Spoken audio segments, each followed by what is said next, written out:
All right, super. So I'm thrilled and glad to be able to host this dinosaur of knowledge, if I may say so. Dinosaur. I'm not out of date. You're definitely not out of date, and I think you are best. You can say dragon. You can say dragon because I'm also fierce. So I thought dragon is something that you should not be saying these days, considering the way people. I am a permanent friend of China. Nobody can shake me from that. Well, that is great to know, sir. But I am not a follower of China. I am anti-communist, like as fiercely anti-communist as anybody has been so far. Paid a heavy price for it during when the communists were ruling the roost in India. But I don't believe that we should be pushed around by the Americans. But sir, at the top of the show, before we get into these discussions, let me introduce a person who I am a great fan of. I must say this, and I must confess. Having grown up reading about you, the first time I met you, it was honestly a fan moment, because people are fans of Bollywood stars. I am a fan of a person who speaks his mind.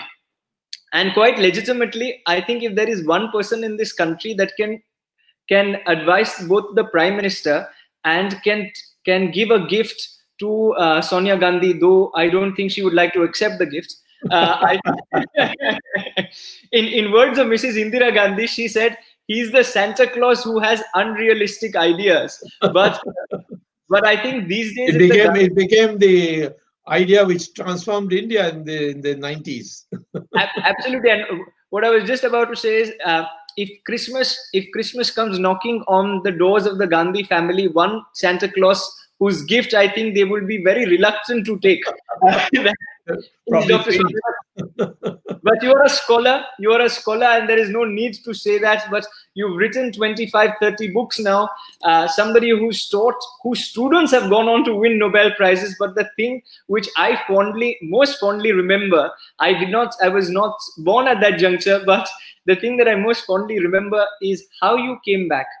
And how you came back during the emergency and signed your attendance. And then I made a speech also. 1 minute speech saying that obituary was going on. I said, point of order, democracy has also died and it's not in the list. and then after that you went on and you dressed up as a young Congress thug, thug.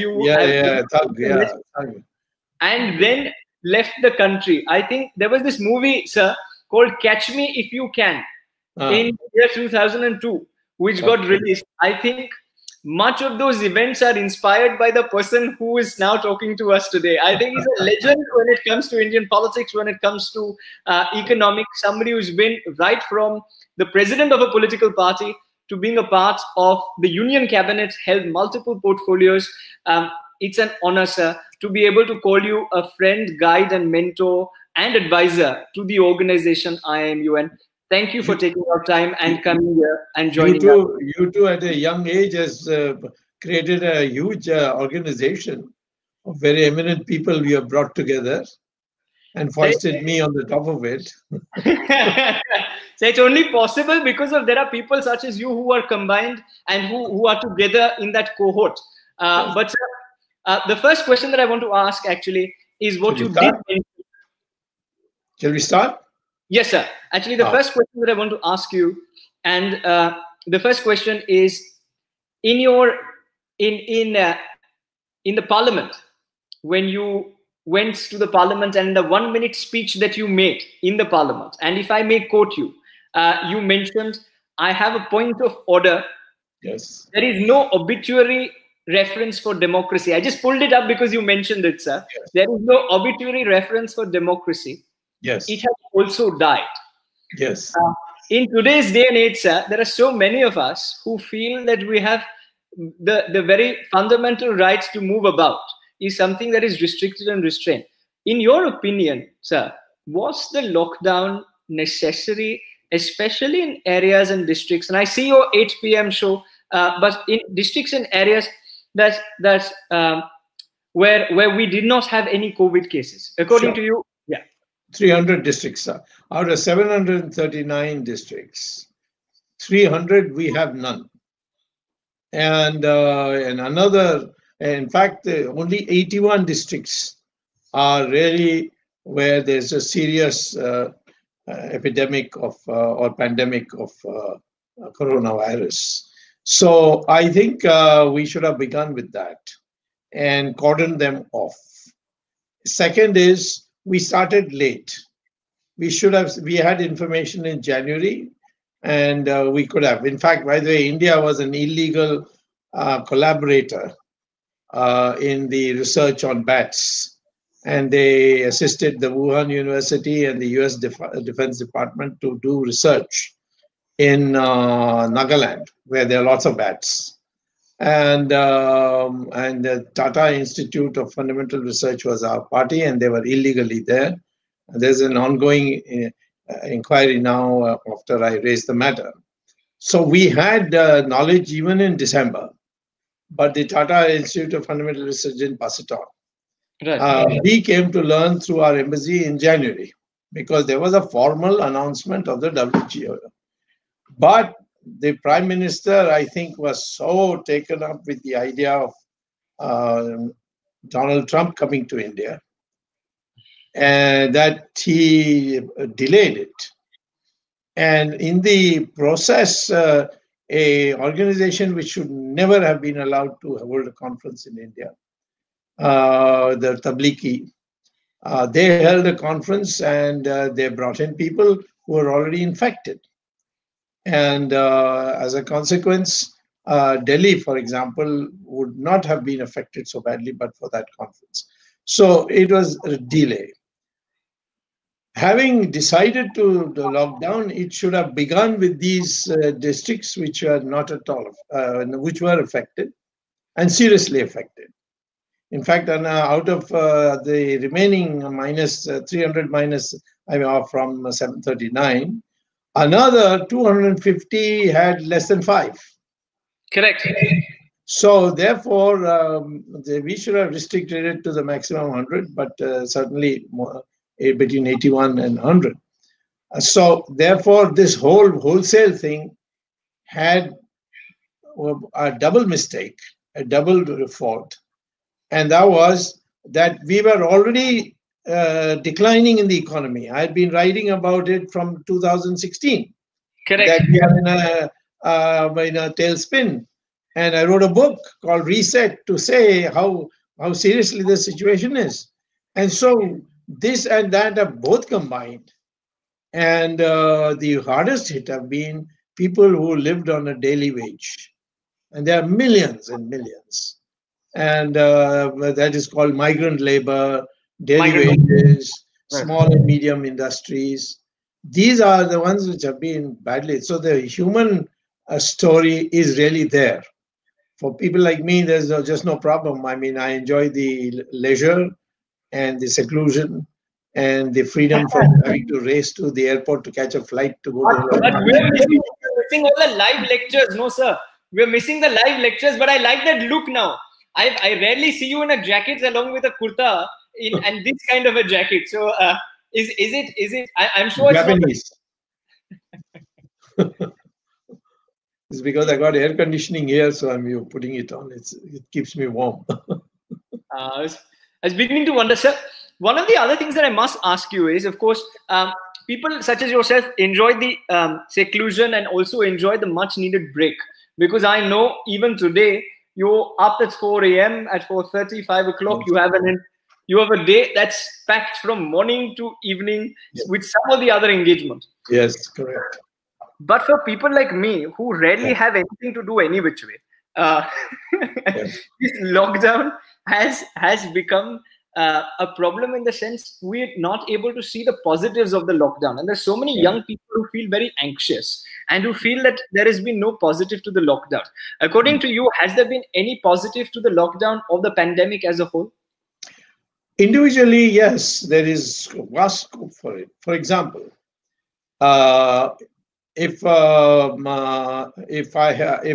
somebody asks me what shall I do in this lockdown, Correct. Correct. Uh, I'll say learn Sanskrit. Why? Because the language of the future. It's no more the language of the past. Why is the language of future? Because now artificial intelligence has decided that in storing knowledge, the best language is Sanskrit. Second, Sanskrit slokas recited between the ages of 6 to 11 develops your brain faster than if you don't do it. And this is even now in schools in London, for example, St. James School, they are requiring this. So Correct. if you don't know Sanskrit, learn Sanskrit. If you are wanting to be an economist, learn more calculus, matrices, set theory, because you can't be an economist unless you know mathematics. Because economy is a matrix. It's a multivariate, dealing with multivariate variables. So you should use this pandemonium or this pandemic leisure for learning something which you will not get another chance like, and which you can learn in 2 months.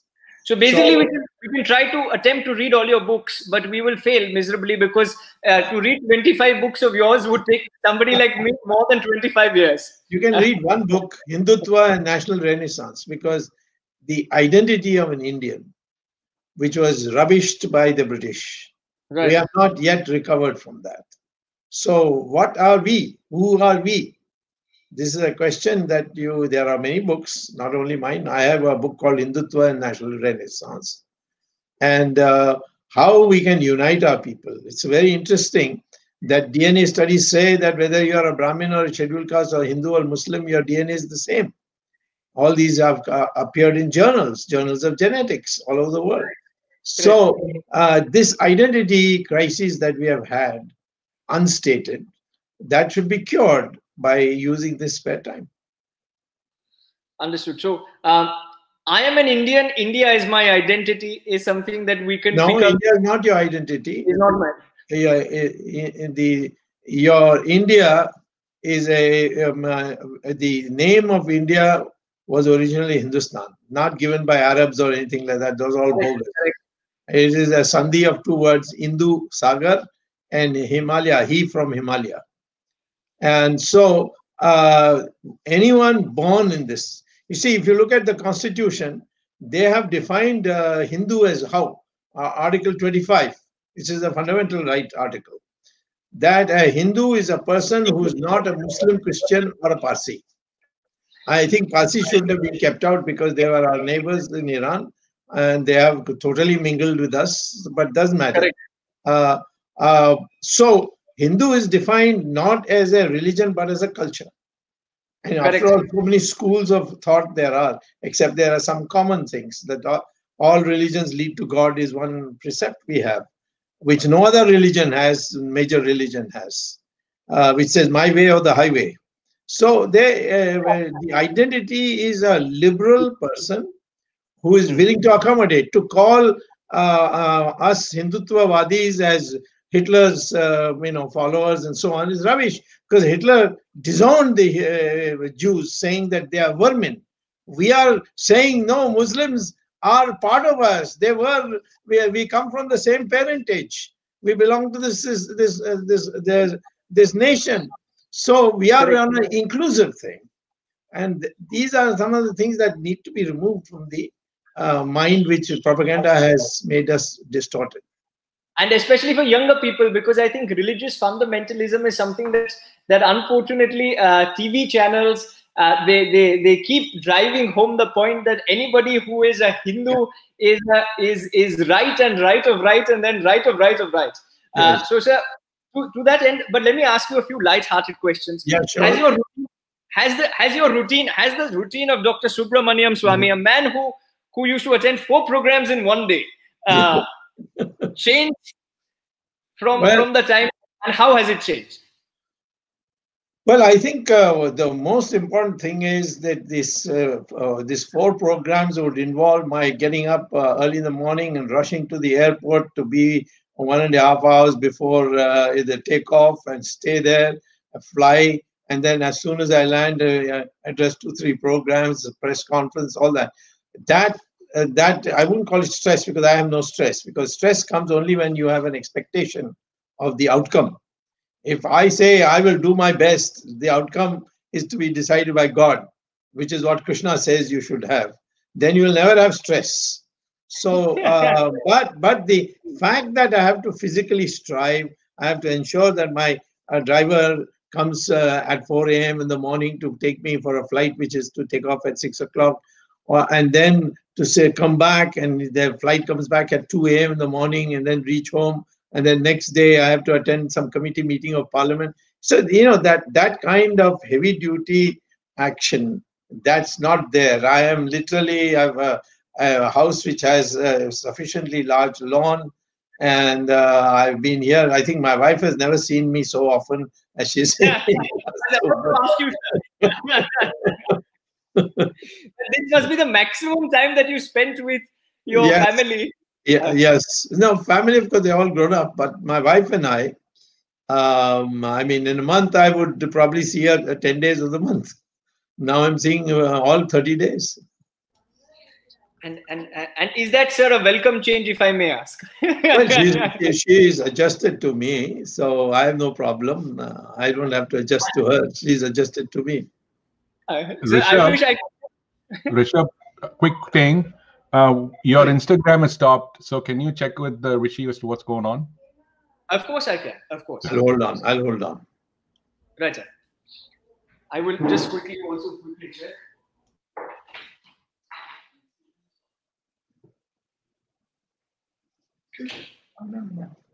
No, this is being recorded, and then it'll be. I mean, there are students who ask. The audience is live. Students, I'll come just now, and should show you the list of the committee he set up in Lavasa, not Lavasa, Lonavala.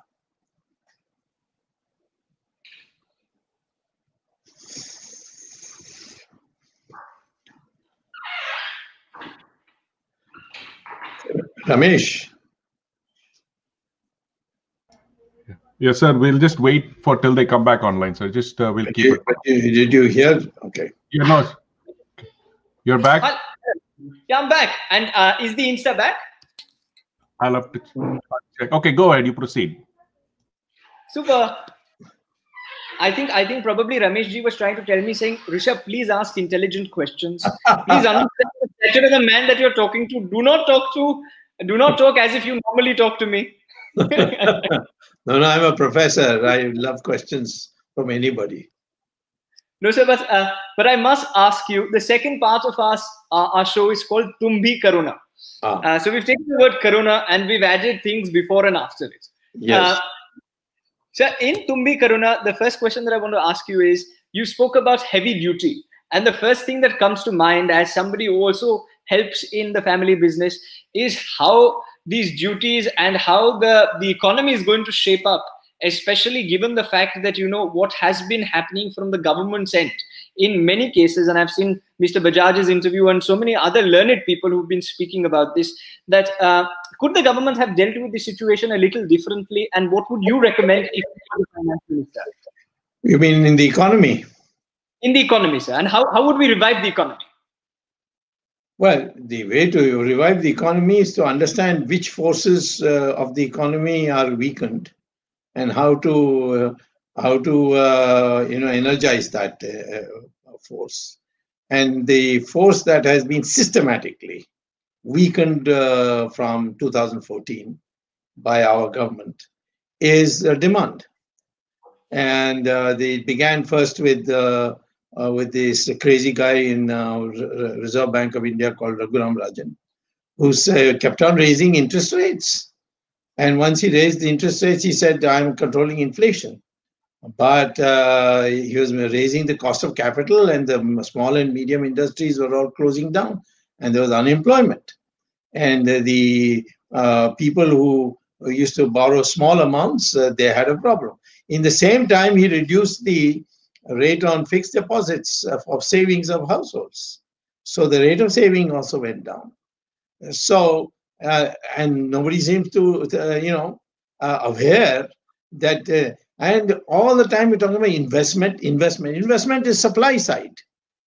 You're producing, but somebody has got to buy it. Even today, if you see all this, the proposals that have come, they're largely on the supply side. They are saying we are giving so much money to the small and medium industries to do what? To produce. Who will buy it? And today, the automobile industry, the cars are galore lying in, in their showrooms and in parking lots. So whether it's real estate or the automobile industry, across the board, where there is, a huge employment potential, not directly but indirectly through, like ancillaries are produced by small and medium industries for automobiles. Similarly, cement is produced by somebody else, and iron is produced by somebody else. So real estate going down means all this, they'll all have inventories climbing. So I think we have still not understood the plot, and I don't know why. And they continue all these proposals that have come are all supply side, very few which are on demand. And I think unless you rectify that, you will not be able to recover. But I have noticed one thing in India. Every time we had a crisis, we came out shining. We had a famine because of this collectivization attempt of Jawaharlal Nehru. Lal Bahadur Shastri changed it and gave a package to 10% of the farmers. They produced a green revolution. We have never needed to import after that. You see, after 1975, we have not been importing food grains from abroad to stave off a famine or something. So similarly, we removed all these licenses and controls in Narasimha Rao's time and a little before Chandrasekhar's time too. And the process of freeing the economy led to a boom. The growth rate of 3.5% per year, the communists used to call the Hindu rate of growth. It was actually a communist rate of growth. And suddenly we rose in 5 years to 8%. So therefore, we must know that incentives is what drives Indians. The moment you start putting, fatwas to the Indians, they are bright enough to know how to get around it. And since corruption is rampant, it's very easy to get around it. Understood. So it's basically India will become India shining soon again. But the government needs to follow. We are going to get a shock before that. See, look at the Prime Minister saying that by 2024, he said it on 2019, that 2024, 5 years hence, I will double the GDP to $5 trillion.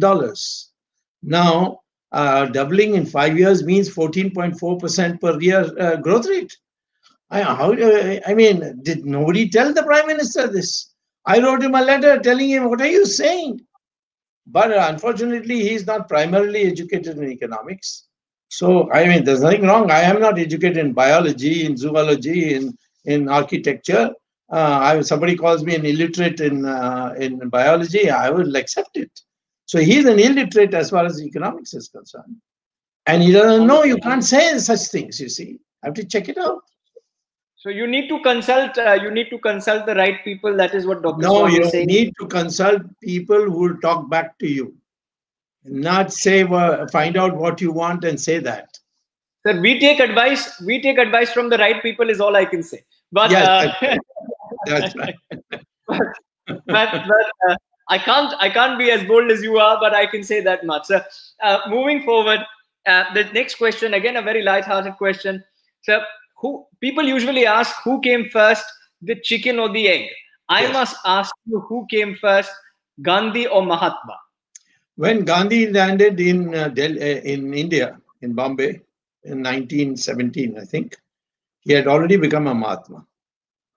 The only thing that he added after coming to India was take off most of his clothes and just keep an underwear. It was a kata langoti, but and he became a Mahatma automatically.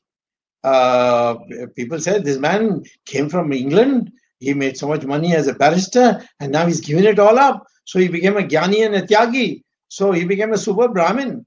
And that, the original concept is not birth for a Brahmin. It is if you're a Jnani and a Tyagi, you become a Brahmin. Vishwamitra was born in a Kshatriya house, but he became the Rishi of Rishis, you see. So like that, many others. So Gandhi, once he reached India, he was already a Mahatma. And then he began looking like a Mahatma also after his visit to my hometown called Madurai, where he swore there that henceforth he will only wear a loin cloth. So it was Gandhi that came first, and then but as soon as he came on Indian shores, he became the Mahatma. So then it was right. That's right. He was already a Mahatma. Yes. He was a Mahatma from before. Dr. Swamy, I must go ahead and ask you this because there are many aspiring politicians who are watching this. Many who are from the organization, gone on and joined politics, and some who are parliamentarians also. Is politics all about optics? Is there... No, I can ask you this honestly, and you can answer me honestly. Ask. Is politics all about optics and just doing the right thing at the right time and saying the right thing and being at the right place? All through our history, only those are remembered who said what they thought the country should do. And if somebody thought that that was not the what is conventional wisdom, as it's called, and discriminated against him, it didn't matter. Gandhi became great because he said what people thought was outrageous in the beginning, removing the British by non-violence. What nonsense. Subhash Chandra Bose, who said, I can raise an army and liberate India, and he nearly did. He came to Nagaland and so on, but unfortunately his patrons both got defeated, both the Germans and the Japanese. But he created an atmosphere. Similarly, Patel was considered as a hardliner, a Hindu fanatic, etc. Today, in retrospect, Patel is a man who made India. He made out of 600 rajas and independent kingdoms, merge into of them 500 to merge in India. That we have today is India. So if you go back in history, you will see those who originally became unpopular because they did not say what is the conventional wisdom. They are the ones who are remembered later on because their time comes and it's proved. I lost my job teaching at IIT because Mrs. Gandhi said, this guy is dangerous. He's talking about 10% growth rate and producing the atom bomb. So he must be thrown out. And that was my making. And today people remember these things. And that's why without any position today, I go anywhere, the big crowds attend. I don't bring them by trucks and so on. I don't need to. And Dr. Swamy, I must tell you, there are thousands of young people also who are watching this live today on Instagram. Yes. And talking about young people, it is only right that because the majority of people who are watching this show are young people, I must ask you a fun rapid fire. Yeah. At the end of this show, but I would request you to tell me the first thing that comes to your mind when I say the following words. Yes. In most cases, I tell people saying, please answer honestly. In your case, I do not think I need to even bother saying, please answer honestly, because there will be nothing but honesty. And I'll start with a very interesting word. The first word, Sonia Gandhi. Sonia Gandhi, I will say, would be what we will call Al Capone. First word. Okay. Food. When somebody says food, Dr. Swamy, what's the first thing that comes to mind? Chinese. I think of China, I think of Chinese food. Somebody asks me what food you like, I'll say Chinese. And I think that is the boldest statement coming from any Indian at this juncture, saying the food that I like the most is Chinese. Yes, everybody knows that. So the third thing that I would like to ask you is, when somebody says Nehru, what's the first thing that comes to mind? Well, I will say fake. Because everything he stood for was fake. He said Hindi Chini bye-bye, that was fake. He said Security Council seat should be given to China and not to us. That was fake. He said Tibet is part of China. That was fake. He said non-alignment. That was fake. He took Kashmir to United Nations when Kashmir was already a part of India because the instrument of accession was signed by the Raja. That was fake. Everything about him was fake. So when you say Nehru, I think I say fake. Yeah. Then the next one is happiness. When somebody says happiness, if somebody says happiness, I will say being all alone. That is my happiness. And when somebody says books, what's the first thing that comes to your mind? Books, what comes to my mind is how to write them. And I'm sure you can give every author a lesson or two in how to write books whilst you're giving 4 lectures a day. But coming to a couple of very interesting ones, when people say RSS, what comes to mind? Service before self. It's an organization where human beings have no aspirations for self. I've seen this with my own eyes. I thought, sir, you would go with Rishabh Shah when somebody says RSS. Rakshana Subramanian Swamy. My wife's name is Rakshana. But when somebody says Bharat or Hindustan, if somebody says Bharat or Hindustan, I'll say one is our republic and the other is our identity. And the second last question, if I may ask you, is when somebody says journalism in India today. Yeah, if somebody says journalism to me, say no fact checking. So it's as good as Wikipedia. No, Wikipedia allows you to correct it automatically. You can enter in and rectify the mistake. Here it is all spin after that. And so the last question, which I'm sure you'll hit for a 6, but the last question that I'd ask you is when somebody says I.I.M.U.N, what is the first thing, sir, that comes to mind? Rishabh is the name that comes to my mind immediately. No, sir, I'm very grateful to the thousands who work behind the scene, and I'm very grateful for people such as you for spending time and coming and talking to young people. You said something about a few people not being fake, and if I may say something about you, which is very real. I've seen this man travel with security, with Z security, and with a lot of cover. But he was addressing a young crowd in Ambi Valley City. That's the good opportunity where I got to hear him in person. And I saw security guards standing behind him, and he started with this line. And the first line was, the security guards are not for my protection. They are for your protection. They are to protect you from me. And then got a room full of 1,500, 2,000 young students who were between the age of 13 to 18 cracking up. And the other thing that I remember about that discussion and dialogue is there are 3 devis that control everything that happened in the country. And you gave the example of three devis in Hindu culture and Hindu religion. Yes. And I honestly, if there's somebody who can engage 13 and 93 with consummate ease and also put to play any person in any debate, and therefore whichever debate I've seen with this man, I can safely say that there is only one lawyer, one judge, and one jury member, and that is Dr. Swamy. Dr. Subramanian Swamy, friend, advisor, and mentor to the entire organization at the very helm. Dr. Swamy, thank you very much for doing what you do and inspiring young India. It was a pleasure, sir, having you here. Pleasure.